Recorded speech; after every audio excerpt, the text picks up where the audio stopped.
A casi 2 meses del secuestro y homicidio del ex militar y opositor venezolano Ronald Ojeda, accedimos a antecedentes inéditos con los que el Ministerio Público apunta a que la muerte del exteniente sería por razones políticas. En exclusiva, el fiscal a cargo del caso habló con Chilevisión Noticias y descartó que este crimen tenga que ver con vínculos de Ojeda con el crimen organizado o que se haya tratado de un secuestro extorsivo. Los antecedentes en el reportaje de la periodista Josefina Eckholt.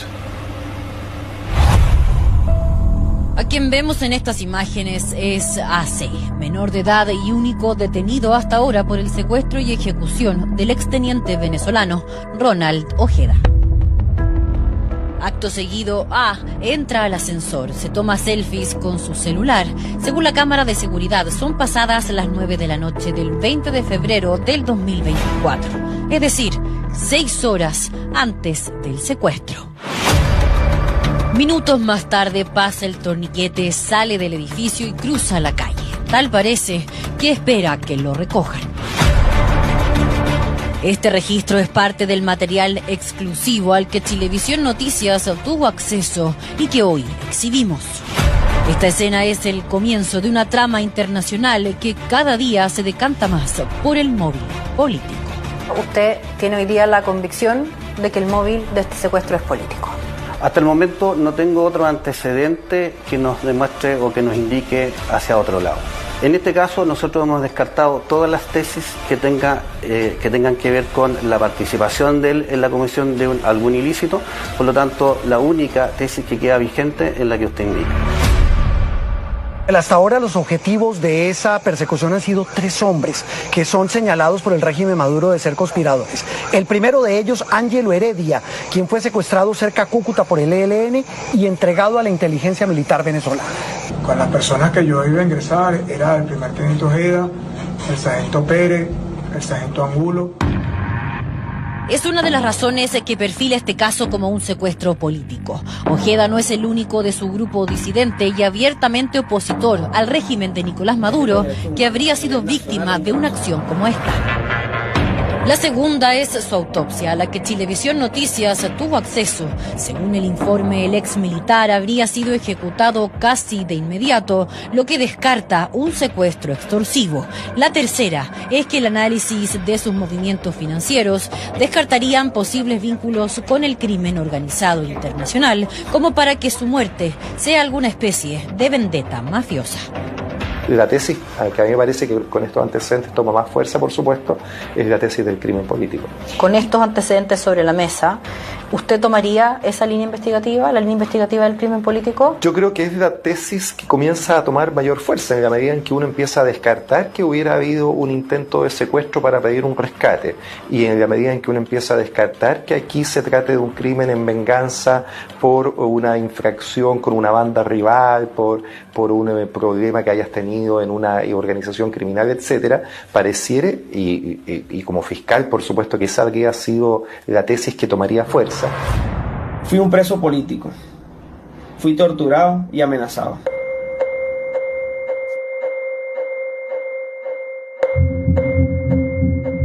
Fue golpeado en la planta de los pies, en las extremidades, en el tórax, infiltración sanguínea en la pierna derecha, el hombro derecho, en el hombro izquierdo, o sea, en muchas partes.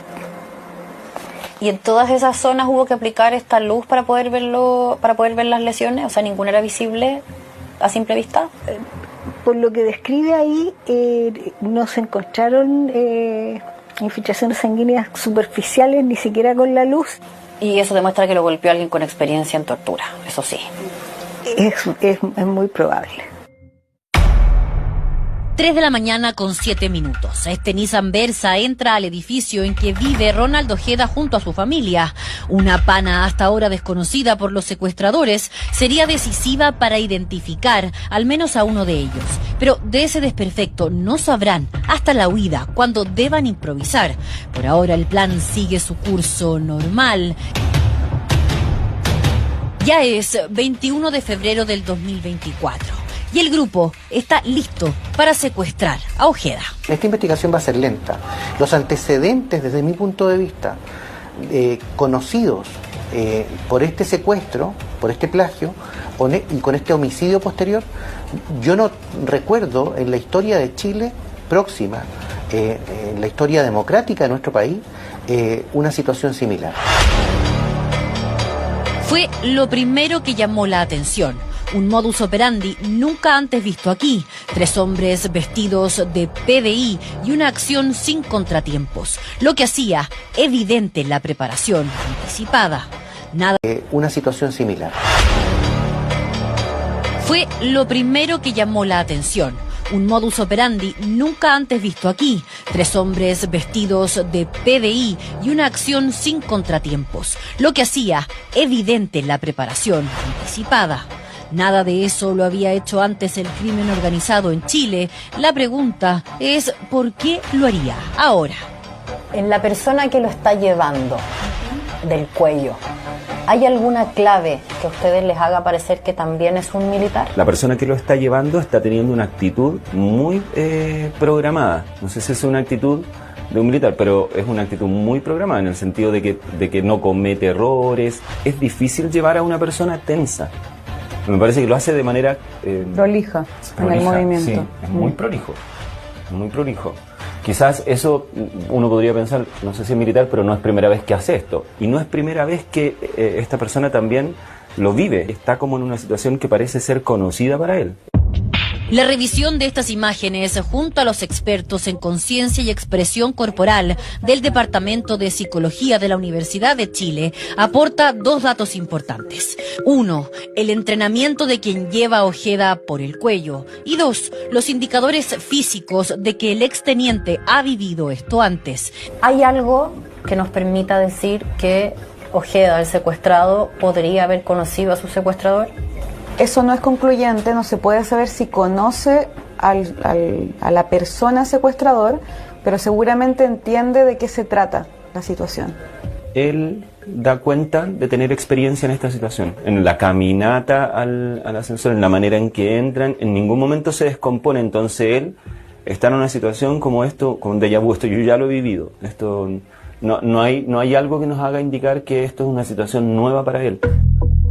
De hecho, previo al secuestro, el exteniente estaba colaborando con organismos internacionales para denunciar los abusos de la inteligencia y contrainteligencia venezolana, porque él mismo había sido secuestrado y torturado en el año 2017.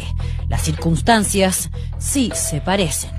Eran 2 hombres vestidos con indumentaria negra acompañados con 3 más que los secundaban, sin identificación, solo con un logo, DGCIM, Dirección General de Contrainteligencia Militar.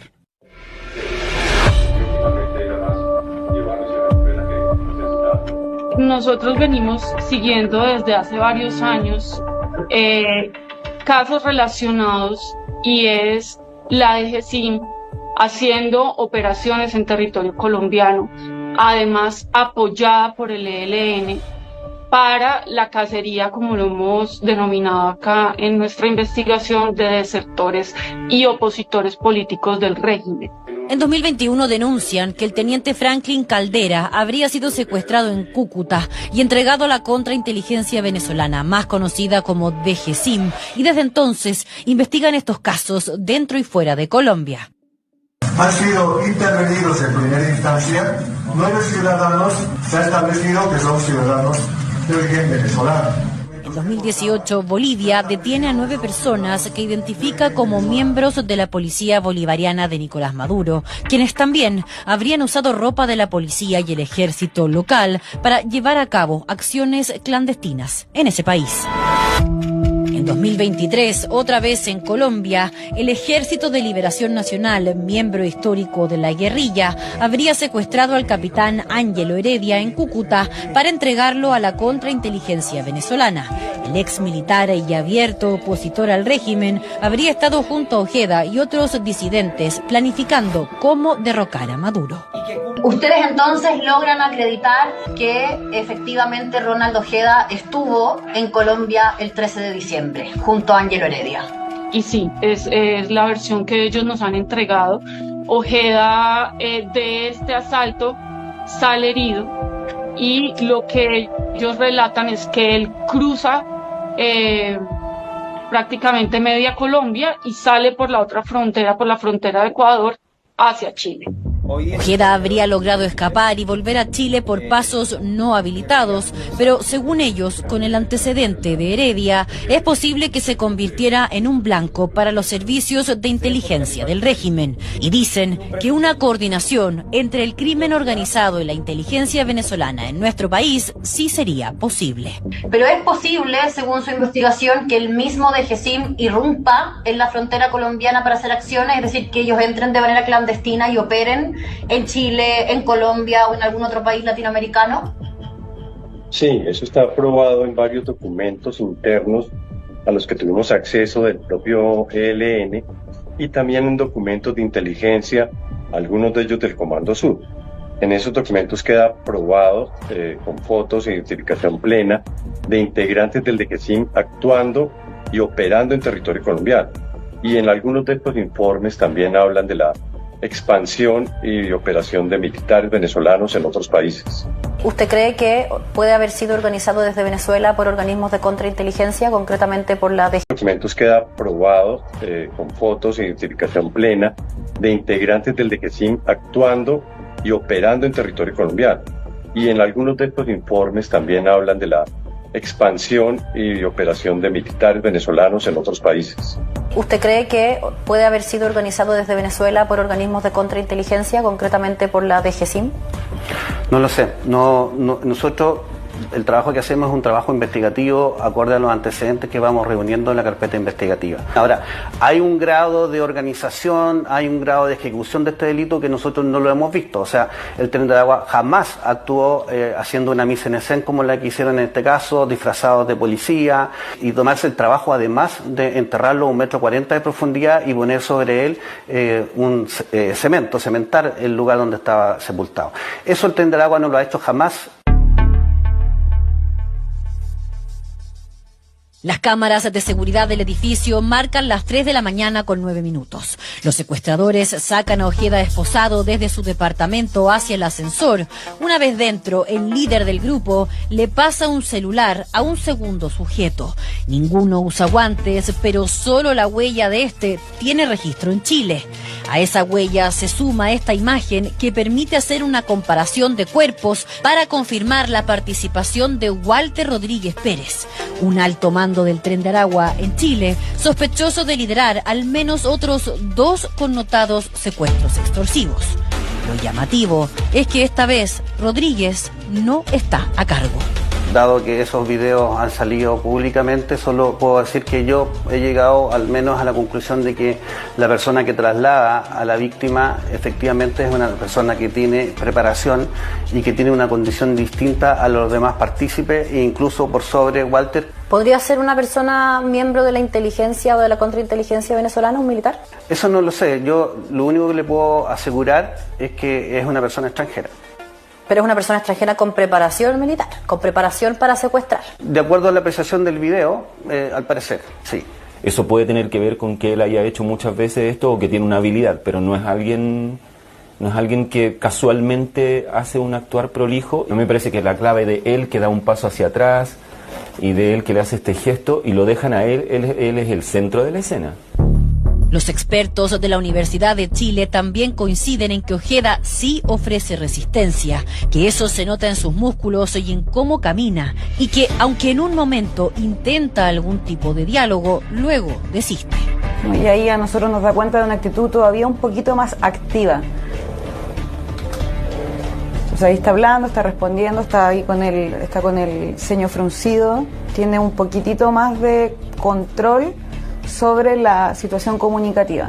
Esta persona está tratando de conversar con él, de insistirle algo a él. Y ahí es donde se ve que él no es el que va a tener respuesta, ni siquiera lo mira, da un paso hacia atrás. El que lo tiene tomado es el que va a tomar la posición activa en la conversación. Entonces tiene un dominio de esta conversación. Si hubiese un equipo que realiza un secuestro y en ese equipo hay miembros del Tren de Aragua y miembros de la DGCIM operando juntos, es decir, los dos en terreno secuestrando, ¿quién lideraría el equipo en terreno? Sí, sin duda. Obviamente la jerarquía la manejan el DGCIM, que es el que da las órdenes y es el que los contrata, entre comillas, a ese tipo de organizaciones criminales. Como el que emite la directiva frente a lo que se tiene que hacer. En la parte operativa uno supondría que la organización criminal la ejecuta, pero la directriz se imparte desde la DGCIM. Tras el secuestro, el Nissan Versa con Ojeda a bordo avanza por la costanera norte hacia el poniente. Según un testimonio al que Chilevisión tuvo acceso, la pana se hace evidente en este punto. Deben contactar a los autos que prestan cobertura porque el traslado de Ojeda es prioridad. Son las 3:24 de la mañana y el punto de encuentro forzado es este edificio en Renca. Los 5 sujetos vestidos de policía venían bajando desde la autopista, subiendo 3 al vehículo en que estaba y 2 junto a la víctima al otro vehículo. Una vez arriba del vehículo, ellos comenzaron a decir: maldita sea, el carro tiene nuestras huellas. Este imprevisto habría cambiado el curso del plan con consecuencias irreversibles para el grupo. Primero, porque el celular abandonado junto al auto permite identificar a Walter Rodríguez. Segundo, porque posiblemente los hizo cambiar el destino de Ojeda. Lo que hay que ver con cierta cautela es que al parecer la primera parte era algo que los autores querían que se supiera, pero la segunda parte no. Porque ellos salen sabiendo que los van a filmar, pero suponían que hasta ahí nomás iba a llegar la persecución. Otro dato clave para la investigación es que como los secuestradores deben separarse, se habrían mantenido comunicados durante el trayecto y en esa conversación por altavoz surge un nombre que no debía conocerse: el Gordo Ale. Querían que se supiera, pero la segunda parte no. Porque ellos salen sabiendo que los van a filmar, pero suponían que hasta ahí nomás iba a llegar la persecución. Otro dato clave para la investigación es que como los secuestradores deben separarse, se habrían mantenido comunicados durante el trayecto y en esa conversación por altavoz surge un nombre que no debía conocerse: el Gordo Ale. Él lidera la operación. Durante el viaje realizaron varias llamadas. En una de ellas piden hablar con el Gordo Ale, el cual corresponde al sujeto que mantenía un chaleco antibalas verde, quien daba las instrucciones al resto. Los informes, incluso de la propia inteligencia venezolana a los que tuvimos acceso en su momento, es que sí hay una colaboración muy estrecha y operaciones conjuntas entre DGCIM y también la DICIP, que es el Servicio de Inteligencia Bolivariano. También hace ese tipo de operaciones por fuera del territorio venezolano, con diferentes bandas. Obviamente el Tren de Aragua es la más extendida en todo Sudamérica. Sin duda hay un juego de los servicios de inteligencia militares, pero siempre se ha manejado con márgenes de prudencia entre los actores. En este caso, esta acción es completamente fuera de contexto de lo que ha sido la normalidad de las relaciones, incluso entre países latinoamericanos. Spartans, what is your profession? Que son de Venezuela, nace aquí en el Esequibo. Leales siempre. Alexander Granco, el hombre de las 1000 caras, es el jefe operativo de la DGCIM. Su equipo ha sido varias veces denunciado por acciones clandestinas fuera de Venezuela, colaborando con la guerrilla y el narcotráfico. También por torturas y violaciones a los derechos humanos, lo que consta en un informe firmado por la expresidenta Michelle Bachelet cuando era alta comisionada de la ONU. Alexander Granco y su equipo emplearían mecanismos de tortura muy parecidos a los que Ojeda denuncia en su libro, como son la asfixia mecánica y los golpes con objetos contundentes forrados, métodos que también estarían acreditados en su autopsia. Pudo ser torturado de la misma forma en 2017 por la DGCIM y en Chile tras su secuestro. ¿Cómo logro yo golpear a una persona sin que queden moretones, pero sí que queden signos en la parte interna del cuerpo? Hay algunos artefactos de goma o que son como acolchados por fuera pero rígidos por dentro, o sacos con arena que no producen una lesión en la piel o no característica. Entonces yo juro que ahí no hay nada, pero si diseco los planos profundos, ahí me voy a encontrar con las infiltraciones sanguíneas y con las lesiones en definitiva. O sea, él pudo haber sido golpeado de esta manera. Claro. A las 3:26 de la mañana, los autos que prestaban cobertura, el Chevrolet y el Hyundai, vuelven a la autopista. Ahora el Hyundai lleva a bordo a Ojeda. Ambos son detectados por este pórtico.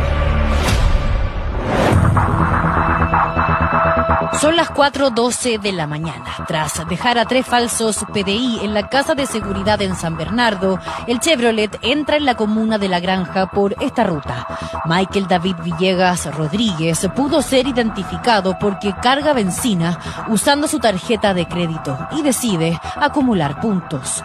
Igual que Walter Rodríguez, Villegas es miembro del Tren de Aragua y ambos estarían ocultos en Venezuela. Primera vez que escuchamos de secuestradores o miembros del Tren de Aragua que estaban instalados en Chile, que tienen nacionalidad chilena, que se van a Venezuela después de un secuestro y que se quedan allá. Bueno, eso tiene que ver con lo que acabo de decir hace un rato atrás, y es básicamente que nosotros sostenemos que esto se organizó y se solicitó el secuestro y posterior homicidio del señor Ojeda desde Venezuela. 3:33 de la mañana, el Hyundai con Ronald Ojeda a bordo toma la salida Ruta 78 departamental. Va hacia la toma de Maipú. Primero fue retenido por un máximo de 48 horas antes de ser asesinado en una casa a este lado de la toma.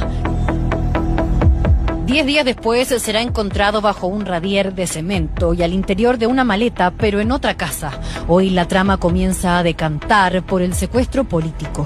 Cómo reacciona el gobierno venezolano a la solicitud de colaboración internacional será clave para ir despejando las dudas. ¿Qué significa que Venezuela le niegue la colaboración en una investigación penal de esta envergadura? A ver, yo quiero ponerme en la vereda contraria de que sí vamos a tener la colaboración. Por lo tanto, en esa circunstancia yo espero tener toda la colaboración del mundo y espero que incluso nos detengan lo antes posible, tanto a Ronald como a Michael, que están actualmente en territorio venezolano, para que nosotros los podamos extraditar y juzgarlos en Chile.